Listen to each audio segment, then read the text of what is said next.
शादी के लिए अच्छा पाबंद इस्लाम खाउन इंतखाब करे। घर देख के इस्लाम ने औरत के मकाम को हर तरह से ऊंचा रखा।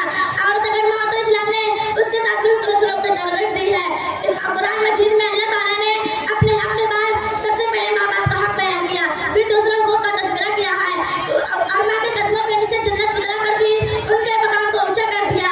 गर्ज ये कि इस्लाम ने औरतों को हर तरह से ऊंचा मकाम अता फरमाया और ऐलान कर दिया, वइज़ल मऊदतु सुइलत बिअय्यि ज़ंबिन क़ुतिलत। उस वक्त को याद करो जिस वक्त जिंदा की हुई बेगुनाह से पूछा जाएगा कि तुझे किस जुर्म में कत्ल किया गया।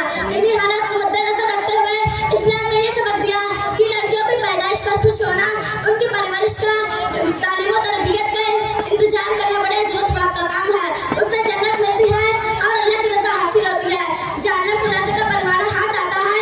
आखिर में रब्बुल आलमीन से दुआ है कि खुदाया हमें अपनी औलाद की अच्छी तरह तालीम और तरबियत का